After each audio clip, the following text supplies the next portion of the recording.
ኒቆዲሞስ ኒቆዲሞስ ክቡር ኒቆዲሞስ ኒቆዲሞስ ክቡር ሌቱን በብርሃን የሚማር መምህር ሌቱን በብርሃን የሚማር መምህር ረቢ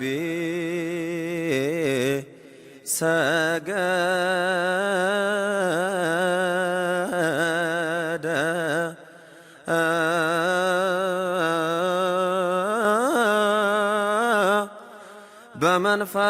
በመንፈቀ ሌሊት ለረቢ አኮኑ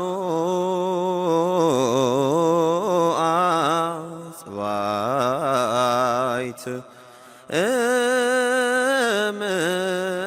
እምነ አጽባይት ያአቢ የሚታየው ዓለም ወደማይታየው ዓለም የምናልፍበት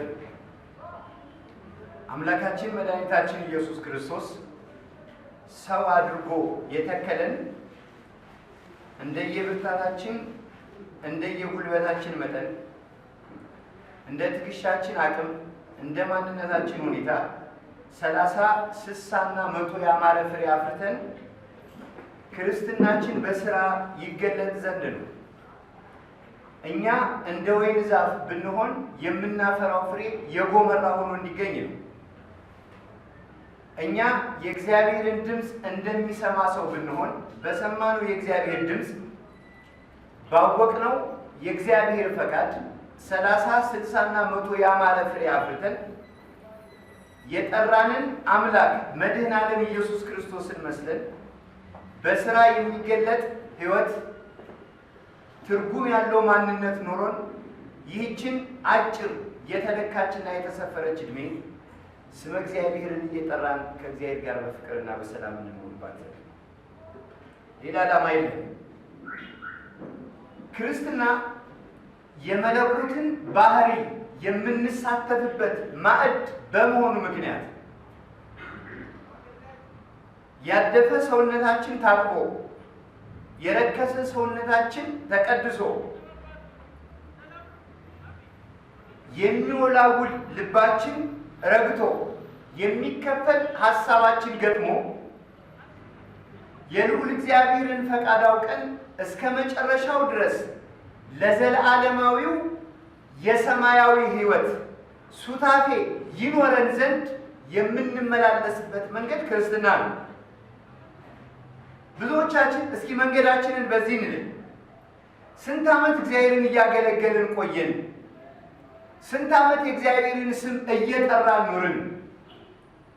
ስንት ዓመት እግዚአብሔርን ፈለግን? የሚሉት ጥያቄዎች ሊመለሱ ይገባል። ታላቁ የቤተ ክርስቲያናችን መምህር መጋቤ ሐዲስ የኔታ እሸቱ የሚናገሩት ነገር አለ። ሰው አይነቱ 4 ነው ይላሉ። አንደኛው የሰው አይነት አብጠልጣይ የሚባል ሰው ነው። የማንም ስራ አይመቸው፣ የማን ሐሳብ አይመቸው፣ የማን መንገድ አይደላው፣ ሁልጊዜ ያየውን እንደረገመ ያየውን እንደተቃወመ የሚኖር የራሱ ማንነት የሌለው ብዙ ሰው አለ። እስኪ እግዚአብሔር እኛን እንደ ሰው አድርጎ ያኑረንና ሲጀመር ክፋት አንይ፣ ስናይ ደግሞ ይቅር እንበል። ሲጀመር የወገኖቻችንን ጥፋት የቤተ ክርስቲያናችንን ጥፋት የክርስቲያኖችን ስደትና እንግልት አንይ፣ ብናይ ደግሞ አምላካችን ሆይ እኛንም እንደነሱ አበርታን እንበል። አብጠልጣይ ማንነት ይቅርብን። ሁለተኛውን የሰው አይነት ሲናገሩ ተንጠልጣይ የሚባል ሰው አለ። የራሱ ማንነት የሌለው የተተነፈሰ ትንፋሽ ተከትሎ የሚሄድ የተነገረን ነገር ዝም ብሎ ተከትሎ የሚጓዝ ሰው ደግሞ አለ። ብዙዎቻችን መነሻችንን ስለምንረሳ ነው ማረፊያችን የሚቸግር። ትላንታችንን ስለምንዘነጋ ነው ነጋችንን የማንደርስበት። ማንነታችንን መመዘን ስለማንችል ነው ለራሳችን ልክ ማውጣት የቸገረን አይደለም። እኛ እኮ የሚማር ልብ ቢኖረን ኖሮ ከህሊናችን የበለጠ መጽሐፍ ከልቡናችን የሰፋ የትምህርት ገበታ አናገኝም። የሚማር ልብ ቢኖረን ሰው ሳንጠይቅ ሌሎችን ሳናማክር ከትናንት ማንነታችን ራሳችንን ማየት እንችላለን። ኮስሰን ከሆነ ማክሰብ እንችላለን። አተን ከሆነ ማግኘት እንችላለን። ረክሰን ከነበር መቀደስ እንችላለን። ቆሽሸን ከነበር መታጠብ መንጻት እንችላለን። ከትናንት የሚማር ማንነት ካለ ነው። ግን የክፋታችን ጥግ ጫፍ መድረሱን የምታውቁት ለክፋታችን እንኳን ነገር እንፈልጋለን። በስራ ቦታችን በኑሯችን እዩት። ባልና ሚስት በዝሙት ምክንያት ቢጣሉ ሚስት ከከሊት ጋር አመንዝረሃል ብላ ባሏን ስትጠይቀው በፍጹም አላደረኩም ይልና የአይን ምስክሮች ሲመጡ ግን አድርጌያለሁ የሚል ዓለም ላይ አይደለም። ያ ማለት ራሳችንን እንኳን እስከምንክድ ድረስ ሰይጣን ምንኛ እንደበረታብን ልብ ማለት ያስፈልጋል። ስለዚህ ተንጠልጣይ ማንነት እንዳይኖረን። ሶስተኛው የሰው አይነት አጋቶናዊ ነው።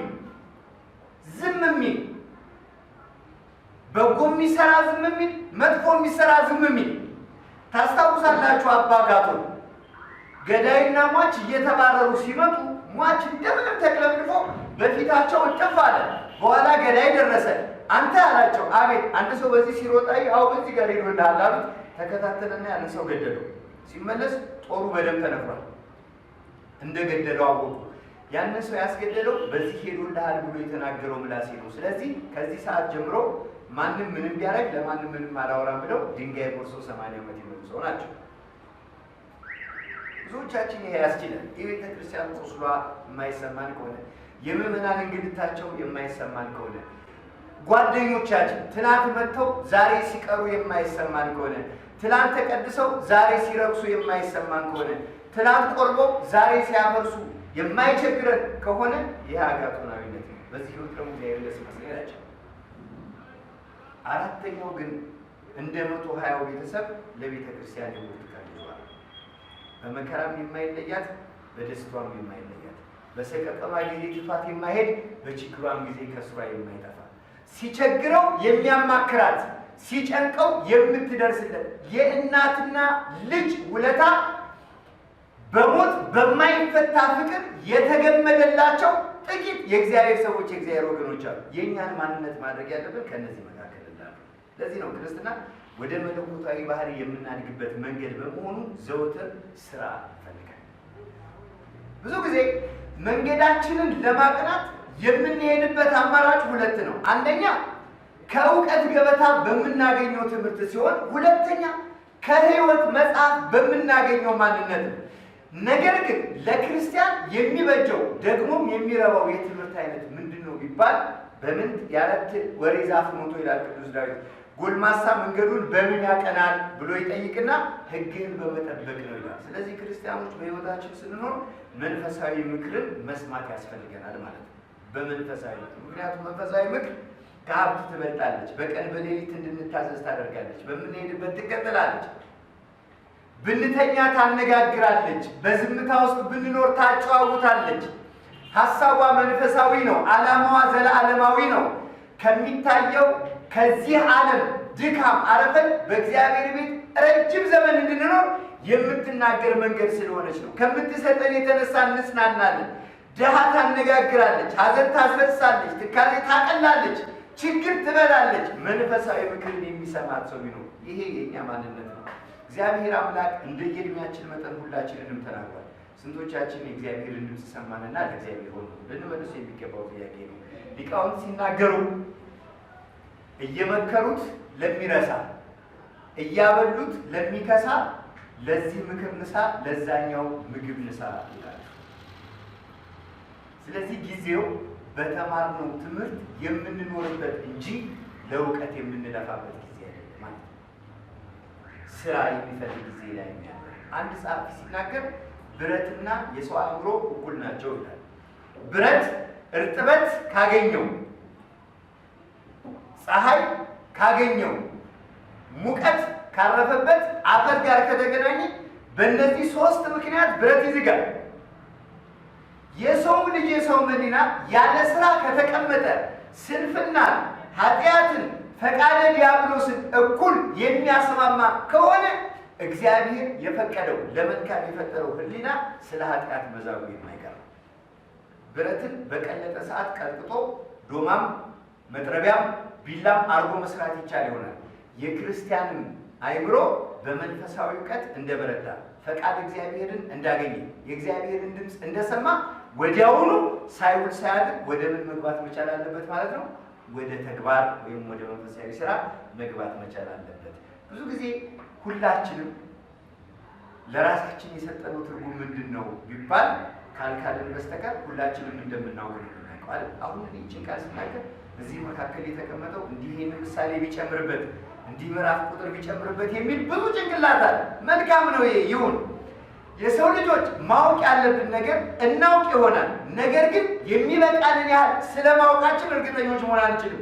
ቅዱስ ጳውሎስ በአንደኛ ቆሮንቶስ መልእክቱ ምዕራፍ 13 መጨረሻው ላይ ስታነቡ እንደምታገኙት ልጅ ሆነን እንደ ልጅ እናስብ ነበር፣ ዛሬ ግን በድንግዝግዝ እንደምናያ ሆነናል ይልና ከእውቀት ከፍለን እናውቃለን። ስለዚህ የሰው ልጆች እናውቅ ይሆናል። ብናውቅም የሚበቃንን ያክል እንዳላወቅን አስበን መንፈሳዊ ምክር ሰምተን የሰማነውን ምክር በተግባር ገስጸን የምንኖርበት ጊዜ ነው። ስለዚህ ጾማችን ከነጸሎቱ፣ ስግደታችን ከነምጽዋቱ ፍሬ እንዲያፈራ ከፈለግን የሰማነውን የእግዚአብሔር ቃል በሕይወት መኖር እንደሚገባን ልብ ማድረግ ያስፈልጋል። ቀጣዩ የምናየው መገኛችን የመገናኛ ቦታችን አትሮኑስ ስር መሆን መቻል አለበት። መጽሐፍ ቅዱስ ስለኛ መኖሪያ ሲናገር በዚህ መኖር ለኛ መልካም ነው የሚል ቃል አይታችኋል። በዚህ ማለት ፈቃደ ክርስቶስ በተገለጠበት ነቢያት ከሐዋርያት ጋር በተባበሩበት ሕገ ኦሪት ሕገ ወንጌል በተስማማበት በዚህ መኖር ለኛ መልካም ነው። ወደ ቤተ እግዚአብሔር ስንመጣ የምንሰማው የእግዚአብሔርን ድምፅ ነው። የምንጎበኘው የአምላካችን የዱር እግዚአብሔርን ቅዱስ ማደሪያ ነው። የምንጠብቀው ሕግ እንደ ዓይናችን ብሌን የምንሳሳለት መንፈሳዊ ስነ ስርዓት የእግዚአብሔር ስለሆነ ከእግዚአብሔር የተገኘ ስለሆነ እኛንም ለዘላለማዊ ክብር የሚያበቃ ለመንግሥተ ሰማያት ክብር የሚያደርስ በመሆኑ ምክንያት ነው።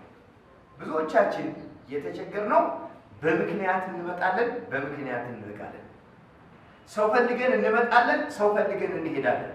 የሰው ድምፅ ሰምተን እንመጣለን፣ የሰውን ድምፅ ሳናገኝ ስንቀር እንበተናለን። የብዙዎቻችን ሕይወት እንደዚህ ነው። አንድ ሽማግሌ ነበሩ፣ የ80 ዓመት አባት። በ80 ዓመታቸው የአብነት ትምህርት ለመማር ህፃናት ተማሪዎች ጋር ተቀላቅለው ተመዝግበው መማር ይጀምራሉ። ከዕለታት በአንደኛው ቀን አንዱ ተማሪ ተጠጋቸውና አባቴ አላቸው። አቤት፣ አሁን አንተ የምትማረው ለምንድን ልትሾምበት ነው ልትካንበት ነው ብሎ ጠየቃቸው። እንዳይካኑ እድሜያቸው የክህነት ተሻግሯል፣ ቤት መስርተዋል፣ ኑሮ ነበራቸው። እንዳይሾሙ አርጅተዋል፣ ግራ ገብቶት አሁን አንተ የምትማረው ልትሾምበት ነው ልትካኑበት ነው ብሎ ይጠይቃቸዋል። እኚህም አባት ምን አሉ? እኔ አርጅጃለሁ፣ ልሾምበትም እካንበትም ብዬ የምማር አይደለሁም። የምሞትበት ቀን እየቀረበ ነው፣ ድምፁ ይሰማኛል፣ ምልክቱን አውቀዋለሁ። መልአክ ሞት መጥቶ እኔን ይወስደኛል። እኔን የወሰደኝ መልአክ ወደ ፈጠረኝ አምላክ ሲያደርሰኝ እግዚአብሔር ደግሞ ምን ተገበርኪ አይቴ ነበርኪ ብሎ ነፍሴን ይጠይቃታል። የት ነበርሽ ምን ስትሰሪ ቆየሽ ብሎ ነፍሴን ይጠይቃታል። ያን ጊዜ መልአከ ሞት አትሮኑስ ስር ቁጭ ብሎ የእግዚአብሔርን ቃል ሲማር አገኘሁት። እንዲህ ብዬ ነው እምማረው አሉት ይላል። ከዚህ ታሪክ እኛ ምን እንማራለን ነው? ቅዱስ ጳውሎስ ለሮሜ ሰዎች በጻፈው መልእክቱ ምዕራፍ 15 ቁጥር 4 ላይ የተጻፈው ሁሉ ለእኛ ምክር ለእኛ ትምህርት ይሆን ዘንድ እንደተጻፈ ይናገራል። ከዚህ መማር መቻል ይኖርብናል። ዓለምን እኮ ስንሮጥባት እናውቅባታለን። እናተርፋለን ብለን ሲጎድልብን፣ እናገኛለን ብለን ስናጣ፣ ያልፍልኛል ብለን ወጥተን ሲያልፍብን፣ የተሻለ አገኛለሁ ብለን ወጥተን የባሰ እኮ አግኝተን እናውቃለን። ብዙ ወገኖቻችን ለስራ በወጡበት ታርደዋል። ሀብት አገኛለሁ ብለው ባሉበት ቦታ ደማቸው ደመከል ሆኖ ቀርቷል። አምላካችን ሁሉ እግዚአብሔር ለእኔና ለእናንተ መዋያ ያደረገልን ቦታ የትኛው ነው የሚለውን መመለስ ግን ያስፈልጋል። ስለዚህ በቀንም በሌሊትም ከእግዚአብሔር ቤት ሳንጠፋ እግዚአብሔር ቤት ልንኖር ይገባል። ዓለማችን ዙሪያውን ተመልከቱ፣ ሞት ሞት ይሸጣል። የምንጠጋበት መሸሸጊያ የለንም። የምናርፍበት ማረፊያ የለንም። ህሊናችን እንደታወከ፣ ሐሳባችን እንደተጨነቀ ቀንና ሌሊት እየተፈራረቁ ቆየን። እንደ ቀልድ 15 ዓመት ሆነን የቤተ ክርስቲያናችንን ሞት ስንሰማ፣ የክርስቲያኖችንን ሞት ስንሰማ፣ የቤተ ክርስቲያንን መቃጠል ስናይ፣ የክርስቲያኖችን መንገላታት ስናይ እንደ ቀልድ ከጎናችን ስንት ሚሊዮን ህዝብ ጭልጥ ብሎ ወደ ዓለም ሲሆን ይኸው 15 ዓመት ሆነ። ከሚሊኒየም ጀምሮ ቤተክርስቲያናችን አርፋ ታውቃለች? ይህንን እንኳን እያየን የኔና የእናንተ መኖሪያ ዛሬ ወዴት ነው? እግዚአብሔርን ፈልገን እግዚአብሔርን ናፍቀን በቤቱ ለዘላለም ስለምንኖርበት ነገር ማሰብ መቻል ይኖርብናል። የሰው ልጅ በህይወት ገጠመኞቹ ሁለት አይነት ጓደኞች፣ ሁለት አይነት ምክሮች ይኖሩታል። እኩሌቶቹ በጎ የሚመክሩ ናቸው፣ እኩሌቶቹ መጥፎ የሚመክሩ ናቸው። እኩሌቶቹ ጓደኞቹ ነውሩን እየደበቁ ኃጢአቱን እየከደኑ ጽድቁን እየተናገሩ ያጠፋውን እያቀኑ የሚመክሩ ናቸው። እኩሌቶቹ ጓደኞቻችን ደግሞ በክፋታችን የሚተባበሩ በኃጢአታችን የሚተባበሩ ናቸው። ለዚህ ታሪክ ማሳያ የምናየው በአንደኛ ነገሥት ምዕራፍ 12 ከቁጥር 1 ጀምሮ የተጻፈውን ታሪክ ነው። ጥበበኛው ሰለሞን የንጉሥ ዳዊት ልጅ የዚህ ዓለም ድካሙ ሆነና ልጁ ሮብዓም ወደ ንግስናው እንዲመጣ ተፈለገ። ሮብዓም ያለው ግብፅ ነው። ሰሎሞን የሞተው ያረፈው በኢየሩሳሌም ነው። አሁን የኢየሩሳሌም ሰዎች ወደ ግብፅ መጡና ሮብዓም ሆይ አባትህ አልፏል፣ አንተናና በአባትህ ዙፋን ነግሰህ እኛን ምራን፣ እኛም እንገዛላለን። ትንቢት ከተነገረበት ሱባኤ ከተቆጠረበት ወገን ተገኝታችኋል። አንተ በአባት ሀገር ኢየሩሳሌም ናና አንተ እየገዛህን እኛ እየታዘዝከን እንኖር። አባትህ ባርነት አጠንክሮብን ግብ አብዝቶብን ህዝቡ ሁሉ እያንጎራጎረ እያማረረ እየመረረው እየከፋው ረጅም ዘመን ኖሯል። ስለዚህ አሁንናና የወገኖቻችንን ጭንቅ አረጋጋ፣ ህዝብህን አሳርፍ፣ አንተም ለእኛ መልካም ንጉሥ ሁንልን፣ እባክህ ወደ ሀገርና ብለው ሄደው ጋበዙት። ሮብዓም ይህንን ጥሪ ሰማ፣ ወደ አባቱ ሀገር ኢየሩሳሌም መጣ። በነገራችሁኝ ነገር በጠየቃችሁኝ ጥያቄ 3 ቀን ስጡኝ፣ ከ3 ቀን በኋላ መልሱን እመልስላችኋለሁ አላቸው። ሮብዓም በዚህ 3 ቀን 2 አይነት ሰዎችን አነጋግሯል። የመጀመሪያው የአባቱ አማካሪዎች የነበሩትን ሽማግሎቹን ጠራ። አባቴ ይህንን ህዝብ እንዴት አድርጎ ይገዛው ነበር? ህዝቡስ ምን ይል ነበር? እንዴትስ ተቀበላችሁት ብሎ ጠየቀ። እነዚህም ሽማግሎች አባትህ ስንመክረው አልሰማንም፣ ስንነግረው አላዳመጠንም። ህዝቡ ባርነት ከብዶታል፣ ግብር በዝቶበታል፣ ይወጣል ይወርዳል፣ አላለፈለትም። ለንጉሱ የሚሰጠው ሊተርፈው ቀርቶ የዕለት ጉርሱን እንኳን አልቻለለትም። በዚህ ነገር ህዝቡ አዝኖ ይኖር ነበር። እግዚአብሔር ፈቅዶ አንተን ለአባት ንጉስና ካበቃ በህዝቡ ላይ ያለውን መከራ ቀንስ፣ ያን ጊዜ ህዝቡ ይገዛላል፣ እግዚአብሔርም አንተን ይባርካል ብለው መከሩ። እነማን ናቸው? የአባቱ መካሪዎች። ይህንን ሰማና ወደ ራሱ ጓደኞች ደግሞ ሄደ። እንደሱ ጎረምሳ ናቸው፣ እንደሱ ሮጠው ያልጨረሱ አስበው ያልተቋጨላቸው ብዙዎቹ እንደ ፈቃዳቸው የሚኖሩ ናቸው። እነሱን ደግሞ ሰብስቦ ጠየቃቸው። ይህን ማዘን ነው። እንደውም ግብሩንም ጨመር አገዛዙንም ጠንከር ማድረግ ነው እንጂ የሚገዛ ሲገኝ እንደ ሰም አቅልጦ እንደ ገል ቀጥቅጦ ነው እንጂ ብለው አበረታቱት። ከ3 ቀን በኋላ ተስፋ ያደረገው የነበረው ህዝብ መጥቶ ሮብዓምን ጠይቀው፣ ንጉሥ ሆይ እንዴት አደረክልን ሲሉት የኔ ትንሿ ጣት ከአባቴ ወገብ ትበልጣለች አላቸው። ትንሿ ጣቴ ከአባቴ ወገብ ትወፍራለች።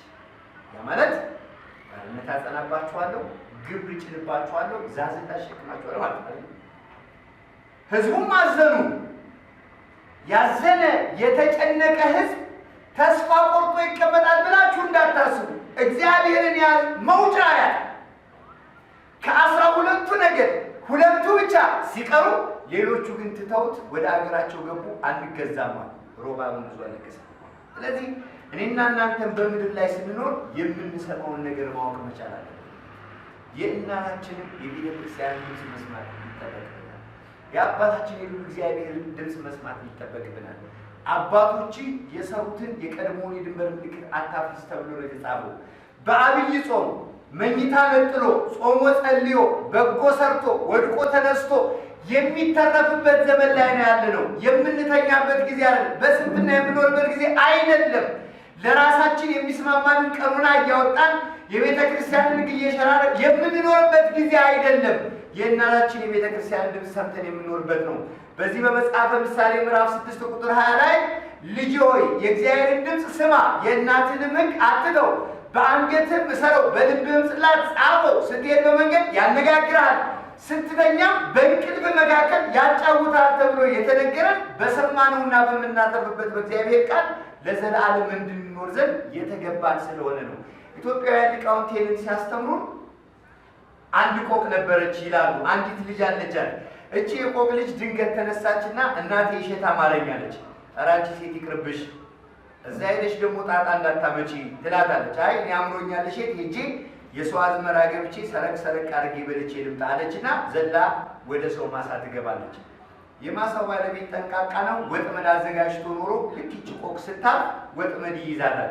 እናቴ ድረሽልኝ ትላለች። ያቺ ቆቅ እናትም ነግሬሽ ነበር እኮ ለምን ገባሽ? በይ እስኪ ባያዋጣም እንሞክር፣ ዓይንሽን ጨፍኝና እንደ ሞተች ሆነሽ ተንጠልጥለሽ ባለቤቱን ጠብቂ ብላ መከረቻት። ጓደኛውን አስከትለው አንተ ያዘጋጀሁት ወጥመድ እኮ ቆቅ ይዞልኛል አለ። ኧረ ይዞልሃል? አዎ መልካም፣ ግን ሞታለች መሰለኝ፣ ቁልቁል ተንጠልጥላለች፣ ዓይኗ ተጨፍኗል አለ። ጓደኛው ሰነፍ ነበርና እስኪ ከወጥመዱ ላይ አንሳትና ወደ ላይ ወሩራት፣ ሞታ ከሆነ ትመለሳለች፣ ካልሞተች በዛው ታውቃለህ። ፈታ ልክ ሲለቃት እየበረረች ወደ እናቷ ሄደች ማለት ነው። የዚህ ታሪክ ማሳያው ምንድን ነው? ከዚህ ዓለም ወጥመድና መልክ ዘንድ ካስፈለገን የማንን ድምፅ መስማት አለብን ነው? የእናታችንን የቤተ ክርስቲያንን ድምፅ መስማት መቻል አለብን። የእናታችን ወላዲተ አምላክ የድንግል ማርያምን ፈቃድ መከተል አለብን። እኛ ወላጆች እንደሌላቸው እጓለማውታን አይደለንም። ስንጠራው ፈጥኖ የሚመልስልን፣ ስንፈልገው ፈጥኖ የሚገኝልን የቅርብ አምላክ ያለን፣ የደም ዋጋ የተከፈለብን፣ በዋጋ የተገዛን፣ የባርነት ደብዳቤያችን የተቀደደልን እኛ ነን። ነገር ግን ቅዱስ ጳውሎስ ለገላትያ ሰዎች በጻፈው መልእክቱ ምዕራፍ 5 ቁጥር 1 ላይ በነፃነት ልንኖር ክርስቶስ ነፃ ወጣን፣ ከእንግዲህ ዳግመኛ በባርነት ቀንበር አትያዙ ተብሎ አስጠንቅቆ እየተነገረ ነፃነታችንን ስለ ባርነት የምንለውጥ፣ ልጅነታችንን ስለ አገልጋይነት የምንቀይር፣ ቅድስናችንን ስለ ርኩሰት የምንሸጥ፣ ንጽህናችንን ስለ ኃጢአት የምንለውጥ ክፉዎች ስለሆነ ነው። ያው ከራሳችን እንኳን መማር የማንችል ስለሆነ ነው እንጂ እናታችን ቤተ ክርስቲያንን ተጠግተን የምናጣው ያጣን ነገር ስለሌለ ከእናታችን ከቤተ ክርስቲያን ጋር ሕገ እግዚአብሔርን ፈቃድ እግዚአብሔርን እየሰማን መኖር መቻል አለብን። ለቤተ ክርስቲያን የክብር ዙፋን መልቀቅ ግዴታ ስለሆነ ታስታውሳላችሁ። ሶሎሞን የቤርሳቤ ልጅ ነው አይደል? ቤርሳቤ ሶሎሞንን ልታናግረው ስትመጣ የንግስና ዙፋኑን ለቆ ለእናቱ ሰጥቶ እናቴ ሆይ በክብር ረፊ ይላታል። እናቱ በዙፋኑ ላይ ተቀምጣ ፍቅሯን ገልጣለት አስተዳደሩን ወዳለት መርቃው ትሄድ እንደነበረ ታሪኩ ይናገራል። በእኛም ዘመን እንዲሁ ነው። ስንቶቻችን እኛ ይጉደልብን ብለን የቤተ ክርስቲያናችንን ረሃብ አስታገስን። ቤተ ክርስቲያን አልተራበችም እንዴ ዛሬ? እርግጥ ነው በጸጋ አልተራበችም ይሆናል። ነገር ግን ልጆቿ የሚቀድሱበት ልብስ አጥተው በጋቢ ቅዳሴ የሚቀድሱ ቤተ ክርስቲያን አሉ። የሚያቄሱት ዕጣን አጥተው በቁጥር 5-10 ራስ ዕጣን እየገዙ የሚያገለግሉ ቤተክርስቲያን ያው በ21ኛው ክፍለ ዘመን በእኛ ጊዜ ዘቢብ የ5 ብር የ10 ብር እየተቆጠረ ቅዳሴ የሚቀደስበት ቤተክርስቲያን አለ። አገልጋይ ጠፍቶ የተዘጋ ቤተክርስቲያን አለ። የሚበሉት አጥተው ሊቃውንት የተሰደዱበት ቤተክርስቲያን አለ። ያው በ21ኛው መቶ ክፍለ ዘመን በእኛ ጊዜ። በዚህ ዘመን እኮ መምህርን ያለ ደሞዝ አገልግል ማለት ይከብዳል። ተማሪ ለምነህ ተማር ማለት ይቸግራል። ዘመናዊ ትምህርት መማር እንጀራ እንደሚሰጥ ያወቁ ልጆች እንደምን ብለው ወደ አብነት ትምህርት ይግቡ? ስለዚህ ቤተ ክርስቲያንን ችግር ማየት ያስፈልጋል። ለቤተ ክርስቲያን የክብር ዙፋን መልቀቅ ያስፈልጋል። ወልዳችሁ የምትስሙትን ወንዱን ልጅ ዲያቆን እንዲሆን ቄስ እንዲሆን መንፈሳዊውን ጥበብ ከዘመናዊ ጥበብ ጋር አስተሳስሮ ለቤተ ክርስቲያን በክፉ ቀኗ የሚደርስላት መልካም ልጅ አድርጎ ማውጣት ከኛ የሚጠበቅ ድርሻ ነው። ያገባችሁ አስቡበት። መቼስ እዚህ ቤት ያገባለ ያላገባለ ግራ የተጋባማለ። ያገባችሁ ይህንን ውሰዱ። ቀጣዮቹ ደግሞ ወደዚህ መምጣት መቻል ስላለብን ማለት ነው። ለቤተ ክርስቲያን የክብር ዙፋን መልቀቅ ያስፈልጋል። ጌታችን አምላካችን መድኃኒታችን ኢየሱስ ክርስቶስ በሥጋ ማርያም ተገልጦ ወደዚህ ምድር በመጣ ጊዜ እናቱን እንዴት አድርጎ እንዳገለገላት አስቡ። ውሃ እየቀዳ እንጨት እየሰበረ እናቱን አገልግሏል። ስትጠራው አቤት ብሏል። ልጄ ስትለው እናቴ ብሏል። በጽጌረዳ ከንፈሮቿ እንቡጥ ጉንጮቹን ስማቸዋለች። ኪሩቤል ሊነኩት ሊዳስሱት የማይቻለውን ጌታ ወላዲተ አምላክ ድንግል ማርያም እንደምን እንዳገለገለችው አስቡ። አምላካችን ኢየሱስ ክርስቶስ የእመቤታችን የድንግል ማርያምን አገልግሎት ምንኛ እንደወደደው እዩ። እመቤታችን ወላዲተ አምላክ ቅድስተ ቅዱሳን ድንግል ማርያም የጌታ እናት ስትሆን አገልጋይ የሆነችበትን፣ የአምላክ እናት ስትሆን ልጅ አሳዳጊ የተባለችበትን፣ መድኃኔ ዓለም ኢየሱስ ክርስቶስን ልጄ ወዳጄ ያለችበትን፣ የምወድህ ያለችበትን፣ ለፈጣሪዋ የሚመች አገልግሎት ያገለገለችበትን፣ ፈጣሪዋ ልጇ ሆኖ ሳለ ልጇ ፈጣሪዋ ሆኖ ሳለ ለድንግል እናቱ እንዴት እንዳገለገላት ለፈጠራት ጌታ ምንኛ አገልጋይ እንደሆነችው እስኪያስቡ። ለቤተ ክርስቲያን የክብር ዙፋን መልቀቅ ያስፈልጋል። ከ12ቱ ሐዋርያት መካከል ሁላችንም በስሙም በግብሩም የምናውቀው ፍቁረ እግዚእ የተባለ ወንጌላዊ ቅዱስ ዮሐንስ መድኃኔ ዓለም ኢየሱስ ክርስቶስን ምንኛ እንደቀረበው ምንኛ እንዳገለገለው እዩ። ያንን የቀራንዮ መከራ፣ የተገረፈውን ግርፋት፣ የተተፋበትን መዘባበት፣ ራሱ በበትር ሲመታ፣ የሾህ አክሊል በጭንቅላቱ ሲደፉበት፣ ያንን ሁሉ እያየ ዘመኑን በሙሉ ጥርሶቹን ከሳቅ ከልክሎ ያው ይህ ዓለም ነገረ ድነት እንደተፈጸመ እንዳውቀው እንዴት አምላካችን መድኃኒታችን ኢየሱስ ክርስቶስ እንዳገለገለው ተመልከቱ። ጌታችን አምላካችን መድኃኒታችን ኢየሱስ ክርስቶስ የዮሐንስን አገልግሎት ምንኛ እንደወደደው ተመልከቱ። ድንግል እናቱን ያገለግላት ዘንድ ለድንግሉ ዮሐንስ እንደምን አድርጎ እንደሰጠው ተመልከቱ። የኔና የእናንተስ ሕይወት እንደዚህ ነው ወይ? በአገልግሎታችን ፍቅር አለ ወይ? በህብረታችን ውስጥ ስምምነት አለ ወይ? በኑሯችን ውስጥ እግዚአብሔር መፈለግ አለ ወይ? ለቤተ ክርስቲያን በሚያስፈልጋት ሰዓት ደርሰናል ወይ? በእኛ ምክንያት ቤተ ክርስቲያናችን አላነባችም ወይ? የቤተ ክርስቲያንን ሐዘን ስናይ እኛስ ደርሰንለታል ወይ? ሁላችንም የምንመልሰው ጥያቄ ነው። ስለዚህ በምድር ላይ ስንኖር እንዲመቸን ለቤተ ክርስቲያናችን የሚስማማ የክብር ዙፋናችንን መልቀቅ ያስፈልጋል። በዚህ በመጽሐፈ ምሳሌ ምዕራፍ 30 ቁጥር 17 ላይ በአባቷ የምታላግጥ የእናቷንም ትእዛዝ የምትንቅናይ የሸለቆ ቁራዎች ይጓጉጧታል፣ አሞራዎችም ይበሏታል ይላል። ስለዚህ እግዚአብሔር አምላክ አገልግሎታችንን ሕይወታችንን እንዲቀበል በእጃችን ምን እንዳለ መጠየቅ ያስፈልጋል። በእኛ እጅ ምን አለ? አንድ ንጉሥ ነበረ እስክንድር የሚባል ዓለምን እንደ ሰም አቅልጦ እንደ ገል ቀጥቅጦ የገዛ ጨካኝ ንጉሥ ነው።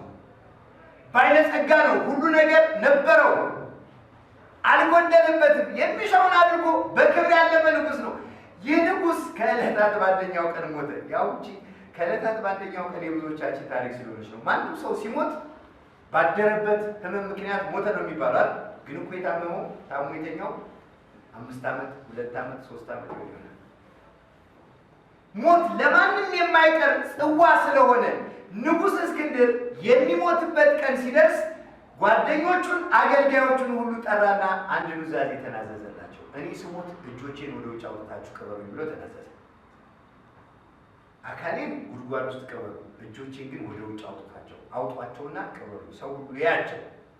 ለምን አሉት። በዚህ ዓለም ስኖር በፈለግኩት መንገድ በምፈልገው ፈቃድ ይህንን ዓለም ገዝቼ ስኖር ወደ አምላኬ ተጠርቼ ሲሄድ ግን በእጄ ምንም እንደሌለኝ ባዶ እጄን እንደሄድኩ ሰው ያውቅ ዘንድ እጄን ወደ ውጭ አድርጋችሁ ቅበሩ። እኔና እናንተስ ምን አተረፍን? ስንት ዓለም ደፍተናል። እርግጠኛ ነኝ እዚህ ቤት ውስጥ ከተሰበሰበው 100% በሚባል ደረጃ ሁላችንም ስራ አለ። እንወጣለን፣ እንወርዳለን፣ እንታክታለን፣ ይደክመናል። አንዳንዱ ተማሪ ነው፣ አንዳንዱ ሰራተኛ ነው፣ አንዳንዱ ነገ ለመስራት ዛሬ የሚታትር ደካሚ ነው። ማሳኝ ግን ምን አገኘን? በእጃችን ምን አለ? እንደ ሙሴ ተአምር የሚሰራ በትር ካገኘንበት መልካም ነው። እንደ ኤልያስ የመረረውን የምናጣፍጥበት ማሰሮ ይዘን ከሆነ መልካም ነው።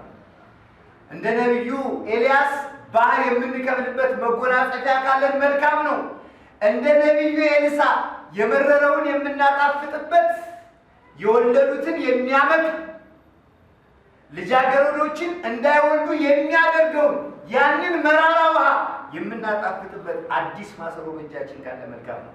እንደ ካሌብ በስተርጅና የምንሾምበት ጉልበት ካለ መልካም ነው። ምንም ከሌለን ግን አስቸጋሪ ነው። ስለዚህ ወጣትነት የማትረፊያ ጊዜ እንደሆነ ልንበት ይገባል። የምንሰራበት የምንወጣበት ድካማችን ሁሉ የማንበላውን ለመሰብሰብ አይሆን። እስኪ ከንብ እንማር። ምነው ዛሬ ልጅ ባዮሎጂ አስተማሪ ነው እንዴ እንዳትሉኝ፣ እስኪ የንብን ታሪክ ንብ 1 ዓመት ሙሉ ነው የምትለፋው አይደል? ማለት ለመስራት ያው አበባ ባለበት ደክማ፣ ጣፋጭ ባለበት ተንገላታ፣ ከአንዱ አበባ ወደ ሌላው አበባ ተሻግራ በሁለት እግሮቿ መካከል ለጣፋጭ ማጠራቀሚያ የሚሆን ቅርጫት ሰርታ ኔክታር ይዛበት ትመለሰች አይደል? 1 ዓመት ሙሉ ነው እንዲህ ያደረገች የምትለፋው። ዓመቱ ደርሶ ድካሟን ትታ ቁጭ ብላ የሰራችውን ማር የምትበላበት ጊዜ ሲደርስ ባለቤት ይመጣና ማር የሚቆረጥበት ጊዜ ደርሷል ብሎ ንብ የሰራችውን ማር ሲፈልግ ይሸጠዋል፣ ሲፈልግ ይበላዋል፣ ሲፈልግ ለወዳጆቹ ለዘመዶቹ ያድለዋል። አያችሁ፣ ንብ ዓመቱን ሙሉ የምትለፋው በከንቱ ነው ማለት ነው። ብትሮጥ በእኛ ሕይወት እንዲሁ ነው። በየትኛውም ዳርቻ ድሩት፣ በየትኛውም አቅጣጫ እንሂድ፣ በልፋታችን ውስጥ እግዚአብሔር ካልከበረበት ከንቱ ነው። በድካማችን ውስጥ እግዚአብሔር ካልገባበት ከንቱ ነው። በልፋታችን ውስጥ ጸሎት ከሌለ፣ ካገኘነው ምጽዋት ካልሰጠንበት፣ ካተረፍነው ለእግዚአብሔር ከፍለን ካልሰጠነው ሁሉም ከንቱ ነው። ኃጢአት የማይበላ ምግብ ነው። ክፋት የማይቀመስ ሬት ነው። በደል የማይስማማ ልብስ ነው። እኛም የማይጠቅመንን መተው ይገባል። በዚህ በአንደኛ ዮሐንስ ምዕራፍ 2 ቁጥር 15 ላይ ዓለምንና በዓለም ውስጥ ያለውን አትውደድ፣ ዓለምን በመውደድ የእግዚአብሔር ፍቅር የለምና ይላል። ዓለም አስቀድማ ከምትንቀን እኛ ቀድመን ልንቃት እንደሚገባ ማሰብ ይኖርናል። አይተነዋል እኮ ለጓጓንለት ነገር ተገዝተን ለፈለግነው ለወደድነው ነገር ባሪያ ሆነን አይተነዋል። ነገር ግን ምን አደረግ? የወደደን ሲጠላን፣ የቀረበን ሲርቀን፣ ያመንነው ሲከዳን፣ የተደገፍንበት ትቶን ሲሄድ አገኘን እንጂ ምን አደረግ? ጊዜ አይቶ የማይከዳ ወቅት አይቶ የማይጥል ማን ብቻ ነው? ለጋችን እግዚአብሔር ብቻ ነው። ስለዚህ ለማናገኝበት ለማይጠቅመን ነገር መልፋት ልንተው ይገባል። ልባችን ለተመኘው ነገር ሁሉ አይሸነፍም። ሐሳባችን ገንዘብ ለሚመስል ነገር ሁሉ አይረታ። ይህንን የፈለጉ አላገኙም። አንድ ባለጸጋ ነበር ይላል። ይህ ባለጸጋ የሞላ የተትረፈረፈ ንብረት አለው። በገዳም የሚኖሩ መነኮሳትን ይፈትን ዘንድ ፈለገና ወርቁን በጆንያ አስጭኖ ወደ አንድ ገዳም ሄደ። አበምኔቱን አገኛቸው። አባታችን አቤት፣ እዚህ ላሉ መነኮሳት ወርቅ ልሰጣቸው ስለምፈልግ ሁሉንም መነኮሳት ጥሩልኝ አላቸው። ይህም አባት ፈተና እንደሆነ አውቀዋል። መረዋ መቱ። መነኮሳት በሙሉ ተሰበሰቡ። የቀረ የለም። አዎ፣ በእነዚህ መነኮሳት መካከል ያንን ወርቅ ዘረገፈና በሉ ሁላችሁ እዚህ ከምትደክሙ፣ እዚህ ከምትንገላተቱ በፈለጋችሁት መጠን በፈለጋችሁት ልክ ከዚህ ወርቅ እየተሻማችሁ ውሰዱ አላቸው። አቤት እኛ ብንሆን! ሁሉም መነኮሳት ግን ፍጥጥ ብለው ጠጠር እንደሚያዩ ቁልጭ እያሉ ያዩት። ይህ እኮ ወርቅ ነው ውሰዱት። እኛ እኮ ይሄንን የዛሬ ስንት ዓመት ትተነው መጠን ነው። አሁን የእኛ ወርቅ በሰው እጅ ያልተሰራች፣ በሰው ዓይን ያልታየች፣ በሰው ጆሮ ያልተሰማች፣ ከብር ያጌጠች፣ የሚያጥበረብር ብርሃን ያለባት፣ የ12 ሐዋርያት ስም የተቀረጸባት የእግዚአብሔርን መንግሥት እየናፈቅናት ነው። ቀደምቶቻችን ወደ እሷ ሄደዋል። እኛም ተከታዮቻችን ናቸው። ወደዚህ ዓለም አንመለስም። እዛ ያለው ይበልጣል። ያም ባለጸጋ የዚህ ዓለም ነገር ከንቱ እንደሆነ አይቶ እፈትናለሁ ብሎ የሄደው ሰው እዛው በእግዚአብሔር ፍቅር ተሸንፎ እግዚአብሔርን ለማገልገል እንደወሰነ ዛሬ ይህንን ነገር እያወቅን እንኳን የኛ ልብ አለመሸነፍ ይገባል። ስንት ሰው ነው እንደ ቀልድ ከጎናችን የተለየ? ስንት ሰው ነው እንደ ቀልድ ከጎናችን በስም የምናውቀው፣ በዝና የምናውቀው፣ በታሪክ የምናውቀው አድረን ስንነሳ ማህበራዊ ድረገጽ ስንከፍት የምንሰማው መርዶ የምናየው አስከሬን ከምን ይመጣ ይመስላችኋል? በእያንዳንዳችን በር ቆሞ የሚያንኳኳ ጠሪ እንዳለን ማሳየ ነው። ይሄንን እንኳን እያየን ወደ እግዚአብሔር አልተመለስም። እኛ 2 ጊዜ በእባብ እንደሚነደፍ ሞኝ ሆነናል። ዲያብሎስ እንደ እባብ እየነደፈን አንማርም። ሰዎች የዲያብሎስን ሐሳብ እየሰሙ ድጋሚ እየጣሉን እንኳን አንማርም። እስከ መቼ ተራርቀን እንችለዋለን? የዚህ ዓለም ከንቱነት የሚገባል መቼ ነው? ይህ ዓለም የሚፈተነው በ3 ነገር ነው፣ የሚሸነፈውም በ3 ነገር ነው። አሁን የባለጸጋ እነዚህ መነኮሳት የፈተናቸው አንዱ በገንዘብ ነው፣ አንዱን በትዕቢት ነው፣ አንዱን ደግሞ በሆድ ነው። እነዚህን ፈተናዎች ደግሞ በማቴዎስ ወንጌል ምዕራፍ 4 ላይ እንደምናነበው ጌታችን አምላካችን መድኃኒታችን ኢየሱስ ክርስቶስ በእነዚህ ተፈትኖባቸዋል አይደል? ኢየሱስ ክርስቶስ የጾመው ስንት ቀንና ስንት ሌሊት ነው? ልክ ይሄንን ጾሙ ሲጨርስ ፈታኝ ቀረበና አንተም ርቦሃል፣ እኔንም ርቦኛል፣ ስለዚህ ይሄንን ድንጋይ ዳቦ አድርግና እንብላ ብሎ የመጀመሪያው ጥያቄ ሆድ እኛ የምንፈተንበት ፈተና። በዚህ ደረጃ የሚፈትነን ሰይጣን ሳይኖር ሳይመጣ ራሳችን በራሳችን የምንፈተነው በሆድ ነው። ስንት ሰዓት ነው ምሳችንን የምንበላው? ማለት ጊዜ ላይ ያቸዋል ብትዋሹኝ። ስንት ሰዓት ነው ምሳችንን የምንበላው? አሁን በአብይ ጾም ስንት ሰዓት ነው? እሺ እኔ ልንገራችሁ፣ ወንዶቹ ስንት ሰዓት ነው ምሳ የምንበላው? 6 አይደል? የጾማችን ሰዓት ግን ስንት ሰዓት ነው? 3ቱን ማን ቀነሰው? ቤተ ክርስቲያን ፈቅዳልን ነው? ፈቅዳልን ነው? አያችኋል? የሚያስጨንቅ ጊዜ ሳይመጣ ለፈቃዳችን ምን ያክል እየተሸነፍን እንደሆነ እንድናየው። ስራ አይመቸንም የሚል ሰው ይኖር ይሆናል። 9 ሰዓት ወጥቶ መብላት ያልተመቸው ወደ 11 ገፋ ቢያደርግ 2 ሰዓት ትሩፋት አያገኝ? እርግጠኛ ነኝ ለስራ ሲሆን ግን ኦቨርታይም ክፍያ ማንም ሰው እንዲያመልጠው አይፈልግም አይደል? ትሩፋት ማለት ኦቨርታይም በሉት ለጾም ሲሆን። ስለዚህ ማንም ሰው ሳያዘን ሆዳችን እየፈተነን ነው የምናጣው ነው። በሆድ አንዱ መፈተኛ ነው። ሁለተኛው ገንዘብ ነው። ዲያብሎስ ለኢየሱስ ክርስቶስ አሳይቷል ሁሉንም የዓለምን ሀብትና ንብረት። እኔ እዚህ ላይ በጣም የሚገርመኝ ነገር የማንን ንብረት ማን ያሳያል የሚለው ነው። ሰማይን የፈጠረ እግዚአብሔር ነው። ተራራውን የሚለውን የፈጠረ እግዚአብሔር ነው። ዲያብሎስ የፈጠረ ይመስል አንተ ወድቀህ እኔ ብትሰግድልኝ ይህንን ሁሉ እሰጥሃለሁ ብሎ ይፈጠራል። ኢየሱስ ክርስቶስ ምን ብሎታል? ሂድ አንተ ሰይጣን ለጌታ ለአምላክ ብቻ ስገድ እሱንም አምልክ ተብሎ ተጽፏል ብሎ ድል ነስቶታል። ሌላው ትዕቢት ነው። ያለን የሚሸነፍ እኮ የለም። ሁሉም የሚለካካ ሁሉም የሚገዳደር ነው። 2 ጉልበተኞች ፊት ለፊት ቢቆሙ አንዱ ሲያፈጥ ሌላው ጎንበስ ብሎ ማሳለፍ አይፈልግም። ሁለቱም ሙግት ስለሚገጥሙ የሁለቱ አፍጣጭ አንዱ ሬሳ እየሆነ ነው የተቸገረው። ስለዚህ በገንዘብ በትዕቢት በሆድ የሚመጡትን ፈተናዎች በገንዘብ ለሚመጣብን በጸሊአ ነዋይ ገንዘብን በመጥላት በትዕቢት ለሚመጣብን በትህትና በሆድ በረሃብ ለሚመጣብን በትዕግስት ይህንን ዓለም ማሸነፍ እንችላለን። የጧቱን ማታ የማታውን ጧት ለውጦ ከሚናገር ሰው መለየት ይኖርብናል ማለት ነው። በዚህ በትንቢተ ኢሳይያስ ምዕራፍ 5 ቁጥር 20 ላይ መራራውን ጣፋጩን ለሚያደርጉ ወዮላቸው ተብሎ ተጽፏል። እኛም ጧት የነገሩንን ማታ የነገሩንን ጧት ለውጠው ከሚናገሩ ሰዎች መራቅ እንችላለን። ዓለም ከምትሰጠን ይልቅ የምትወስድብን ይበልጣል። ከምትቀድሰን ይልቅ የምታረክሰን ይበልጣል። ከምታነጻን ይልቅ የምታቆሽሸን ይበልጣል። ከምትለግሰን ይልቅ የምትቀማን ይበልጣል። ከምታስባርከን ከምታስከብረን ይልቅ የምታዋርደን ሰዓት ይበልጣል። ስለዚህ የዓለምን ነገር እየተውን ወደ እግዚአብሔር ቤት እንጠጋ።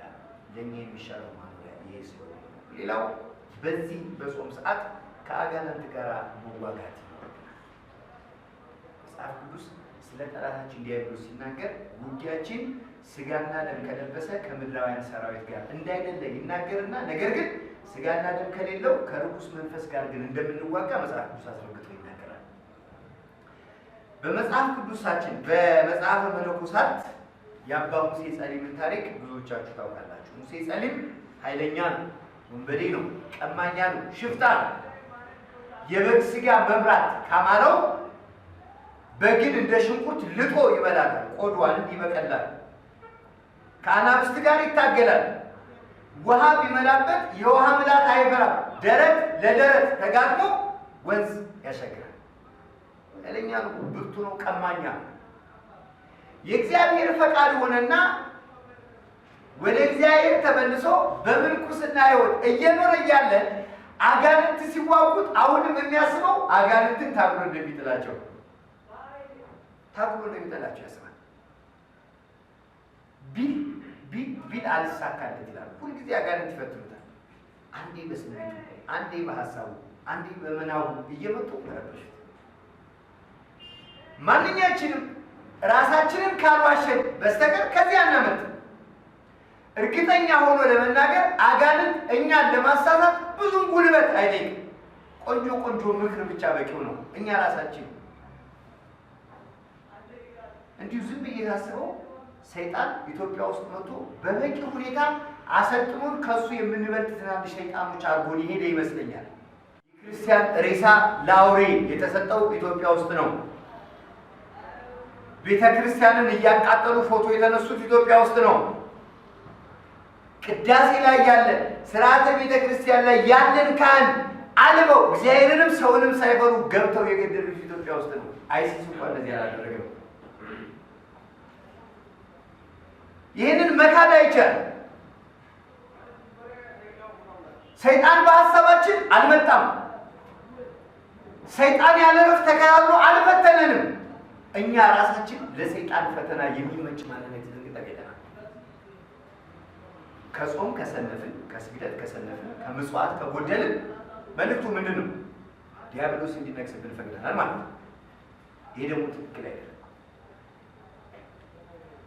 ሰዓታቱን፣ ኪዳኑን፣ ማህሌቱን ትተን እንቅልፍ ከመረጥን፣ በቅዳሴ ሰዓት ከተኛን፣ ቃለ እግዚአብሔር ሲነገር ወንጌል ሲሰበክ የምንጠፋ የማንመጣ ከሆን ራሳችንን ዲያብሎስ እንደፈለገው እንዲያደርገን ፈቅደናል ማለት ነው።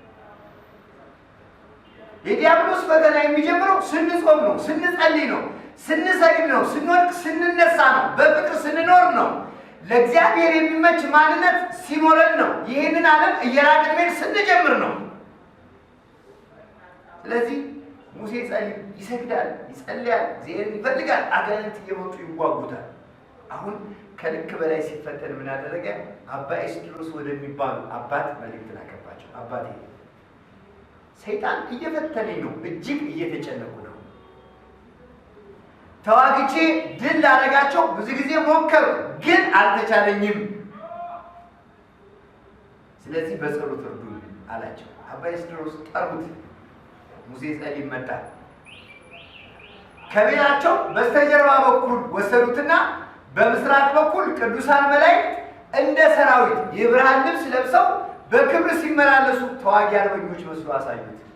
በምዕራብ በኩል ደግሞ ጨለማ የለበሱ ቀንድ ያላቸው ጦር ጩቤ የጨበጡ እነዚህን አጋንንት ደግሞ በሌላው በኩል እንደ ተዋጊ ሰረገሎች አሳዩት። እነዚህ ምንድን ናቸው ብሎ ጠየቀ። በሕይወትህ ስትኖር በእግዚአብሔር ኃይል በአምላኬ ኃይል አጋንንትን ተዋግቼ ድል አደርጋለሁ ያልክ እንደሆነ እነዚህ ብርሃናዊ መልአክ መጥተው ያግዙሃል። አንተም አጋንንትን ትዋጋለህ፣ ድል ታደርጋቸዋለህ። በእኔ ኃይል እታገላቸዋለሁ ካልኩ ግን ይህ ሁሉ ሰራዊት መጥቶ አንተን ይዋጋሃል፣ አታሸንፋቸውም ማለት ነው። ያን ጊዜ አባ ሙሴ ጸሊም አጋንንትን ማሸነፍ የሚቻለው ከአጋንንት ስርዓት መውጣት የሚቻለው በእግዚአብሔር ኃይል እንጂ በሌላ እንዳልሆነ ተስፋ አድርጎ ተምሮ ከፊታቸው ሄደ ይላል የአባ ሙሴ ጸሊም ታሪክ። እኛም ከዚህ የምንማረው ይሄንን ነው። ብቻችንንም ጉልበታችንን አየነው። ዲያብሎስ አንዴ በዚህ አንዴ በዚህ፣ አንዴ አፈር ሲያስበላን፣ አንዴ ሲያንገላታል፣ አንዴ ሲጥለን፣ አንድ ጊዜ ሲያነሳል፣ አንድ ጊዜ ዲያብሎስ ሲያፈርሰን፣ እግዚአብሔር ሌላ ጊዜ ሲያነሳል። አየን እኮ ዲያብሎስ ዕጣ ፈንታችንን ያበላሻል፣ እግዚአብሔር መንገዳችንን ያቀናል። ዲያብሎስ ፈተና ያመጣል፣ አምላካችን ሁሉ እግዚአብሔር ያንን ፈተና ያሳልፋል። ዲያብሎስ እንደማይገፋ እንቅፋት በፊታችን ይቀመጣል፣ አምላካችን ሁሉ እግዚአብሔር የመሻገሪያ ድልድይ ሰርቶ ያሳልፋል። ስለዚህ በእግዚአብሔር ኃይል አጋንንትን ድል ማድረግ እንዳለብን ልብ ማድረግ ያስፈልጋል። በዚህ ትምህርት በመጨረሻ የምናየው ቤተ እግዚአብሔርን ቤተ ክርስቲያንን ዘግይተን ሄደን ፈጥነን እንዳንመለስ መጠንቀቅ ያስፈልጋል። ዘግይቶ ሄዶ ፈጥኖ አለመመለስ። አንዳንድ ሰዎች ምናልባት ከእናንተ መካከል ላይኖሩ ይችላሉ። እኔ ግን እንደሚኖሩ በደንብ አስባለሁ፣ እኛን ጨምሮ። ብዙ ጊዜ ሰው በሰንበተ ክርስቲያን ቅድስት ሌሊት ከሰዓታት ጀምሮ አስቀድሶ ሰርሮተ ሕዝብ ሲሆን ወደ ቤቱ መምጣት ሲኖርበት የሚሄደው ቅዳሴ ሊያበቃ ጫፍ ላይ ነው። ለምን ሲባል የእመቤታችንን ተአምር መስማት ቀላል አይመስለው፣ ወደ ግዝት እንዳይገቡ መስማትን ያስታውሉ ስለሚል ከግዝት ለመፈታት ብዙ ሰው ይላል። አላጋጠማችሁም? እንዲህ አይነት ሰው ካልዋሸን በስተቀር አለ። ግን በዚህ እግዚአብሔርን ማታለል ይቻላል? እግዚአብሔርን ፈቃድ ማታለል ይቻላል? በጥንቱ የቤተ ክርስቲያን ስርዓት እኮ ታምረ ማርያም የሚነበበው ሰዓታት ተደርሶ እንዳበቃ ታምረ ኢየሱስም ታምረ ማርያም የሚነበበው በዚያ ሰዓት ነው፣ ሌሊት ነው። ስለዚህ ክርስቲያን ሁሉ መገኘት ያለበት በሰዓታቱ ሰዓት በአጸደ ቤተ ክርስቲያን ነው ማለት ነው። ብዙዎቻችን ወደ ቤተ ክርስቲያን ዘግይተን እንሄዳለን፣ ፈጥነን እንመለሳለን። በቤተ ክርስቲያን ብዙዎቻችን እንግድነት የሚሰማን ለምን ይመስላችኋል? አንደኛ ጆሮዎቻችን የቤተ ክርስቲያንን ዜማ አልለመዱትም። ማህሌቱን ለመከታተል ከሊቃውንቱ ጋር አብሮ ለመዘመር የሚያስችል ድፍረቱ አቅሙም ስለሌለ ነው። እንደ ባዕድ በሩቅ እየሆንን እየተመለከትን ነው እንጂ በእውነት የ30 ዓመት የ40 ዓመት ዕድሜ ያለው ጎልማሳ 20 ዓመት ማህሌቱን ቢሰማ ይህንን ዜማ አይለምደውም ነበር? ቢያንስ በወረብ ሰዓት ከካህናቱ ጋር አብሮ እግዚአብሔርን ያመሰግን ነበር። ቁጭ ብሎ ከበሮ ይመታ ነበር። ጸናጽል እያደለ እግዚአብሔርን ያገለግል ነበር። ብዙዎቻችን ጆሮዎቻችን ለቤተ ክርስቲያን ዜማዎች እንግዳዎች ስለሆኑ በቤተ ክርስቲያን ውስጥ እንግድነት ይሰማናል። ሌላው ቀርቶ በስርዓተ ቅዳሴ እንኳን ተገኝተን ተሰጥቶ መመለስ የሚከብደን ብዙ ሰዎች የለንም ወይ? ጆሮ ሰጥተን ልብ ብለን ስርዓተ ቤተ ክርስቲያኑ ሕገ ቃለ እግዚአብሔሩ ሲነገር ሰምቶ መመለስ ይገባል። ለምሳሌ ምስጢረ ሥላሴ ሲሰበክ አሐዱ አብ ቅዱስ፣ አሐዱ ወልድ ቅዱስ፣ አሐዱ ውእቱ መንፈስ ቅዱስ ተብለን ሲነገረን እኛ ምን ብለን እንመልሳለን? በአማን አብ ቅዱስ፣ በአማን ወልድ ቅዱስ፣ በአማን ውእቱ። መቼስ ሕግ ስለሆነ ነው ወይስ ገብቶ ነው የምንለው? አብ ቅዱስ ነው፣ ወልድ ቅዱስ ነው፣ መንፈስ ቅዱስ ቅዱስ ነው ብሎ ለሰበከልን ካህን እውነት ነው አብ ቅዱስ ነው፣ እውነት ነው ወልድ ቅዱስ ነው፣ እውነት ነው መንፈስ ቅዱስ ቅዱስ ነው ብለን ሰምቶ መመለስ ይገባል ማለት ነው። ብዙዎቻችን ጆሮዎቻችን ለቤተ ክርስቲያን ዜማዎች እንግዳ ስለሆኑ በቤተ ክርስቲያን ውስጥ እንግድነት ይሰማል። ሌላው ኃጢአታችንን ካለመናዘዛችን የተነሳ ኃጢአታችን በእኛና በእግዚአብሔር መካከል የጠብ ግድግዳ ሆኖ ስለቆመ የእግዚአብሔርን ድምፅ መስማት ይቸግራል። እንዳንመጣ በደላችን፣ እንዳንናዘዝ ፍርሃታችን ገድቶ ስለሚይዘን ማለት ነው። ይሄ ደግሞ በእኛና በእግዚአብሔር መካከል የጠብ ግድግዳ ይሰራል። እኛና እግዚአብሔር እንዳንገናኝ በመካከል ትልቅ ገደል ይሰራል። ሶስተኛው ባልንጀሮቻችን ዓለማውያን ስለሆኑ ዓለማውያን ባልንጀሮቻችን ስለሚበዙ መንፈሳዊ ጓደኞቻችን ጥቂት ስለሆኑ ወደ እግዚአብሔር መምጣት ይቀላል። ብዙዎቹ ጓደኞቻችን አንዱ አስቀዳሽ፣ አንዱ ሰባኪ፣ አንዱ ዘማሪ፣ አንዱ ገዳሚ የሚሳለም፣ አንዱ ሌላ ቢሆን ሁላችንም በፈቃድ በተግባባን ነበር። ቢያንስ ከነዚህ ከአምስቱ አንዱ ህይወታችንን ሊያቀናው ይችል ነበር ማለት ነው። ስለዚህ ዓለማውያን ጓደኞቻችንን እንቀንስ። ስሜቶቻችን ዓለማዊ ዘፈኖችን ለምደዋል። የሆነ ሪትም ነው የምንለው ስንሰማ የሚወዘወዝ አንገት አለን። መዝሙር ሲሰማ ግን የሚያሸበሽብ እጅ ይቸገረናል። የዘፈን ድምፅ ስንሰማ የሚነሳሳ ልብ አለን። የንስሐ መዝሙር ግን ስንሰማ ለለቅሶ የሚደብር ልቡን ለመስበር ህሊናውን ዝቅ ለማድረግ የሚጓጓ ማንነት ግን የለንም። ስለዚህ በዚህ እግዚአብሔር ቤት መድረስ አንችልም። ገንዘብ ለማካበት ስንል ሌት ከቀን እንለፋለን ለመጾም፣ ለመጸለይ፣ ለመስገድ፣ ቀኖናችንን ለመፈጸም ግን የምንደክም ሰዎች ጥቂቶች ነን። በቤተ ክርስቲያን ውስጥ ብንገኝም የምናስበው ነገር ስለ ዓለም፣ ስለዚህ ዓለም ድካም ብቻ ስለሆነ ለቤተ ክርስቲያን እንግዳ ስሜት ይሰማል። በእነዚህ ምክንያቶች ተጠምደን እንዳንቀር ወደ እግዚአብሔር ልንመለስ ይገባል። ለዚህ ደግሞ መፍትሄው የእግዚአብሔርን ጥበብ ማወቅ ነው። ጥበብስ በመዝሙር 110 ቁጥር 10 ላይ እንደተጻፈው ቀዳሚ ያለ ጥበብ ፈሪሃ እግዚአብሔር፣ የጥበብ መጀመሪያ እግዚአብሔር መፍራት ነው ተብሎ እንደተጻፈ ፈሪሃ እግዚአብሔርን ተስፋ አድርገን ሕገ እግዚአብሔርን ፈጽመን ስለበደልነው በደል፣ ስላጠፋነው ጥፋት ንስሐ ገብተን ኃጢአታችንን ተናዘን ቅዱስ ሥጋውን በልተን ክቡር ደሙን ጠጥተን የማታልፍ የማትጠፋ ቤቱን ያወርሰን ዘንድ አምላካችንን እግዚአብሔር ይፍቀድልን። ከጅማሬ እስከ ፍጻሜ ለረዳን ለቤተልሔሙ ሕፃን ለግብፁ ስደተኛ ለቆሮንቶስ መምህር ለጌቴሴማኒ እስረኛ መድኃኔ ዓለም ኢየሱስ ክርስቶስ ክብር ምስጋና ይግባው። በስብሐት ለእግዚአብሔር።